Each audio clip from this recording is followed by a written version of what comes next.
My top 3 that I hope and pray I will see in heaven. First, of course, my family, my friends, my loved ones. Second is you. Yes, you. Oo, ikaw. Ikaw na nanonood ngayon.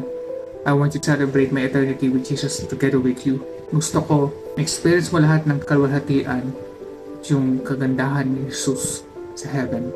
But we're not just talking about heaven here. We're talking about our eternity being spent together with Jesus, our ultimate prize. Third, of course, your family as well.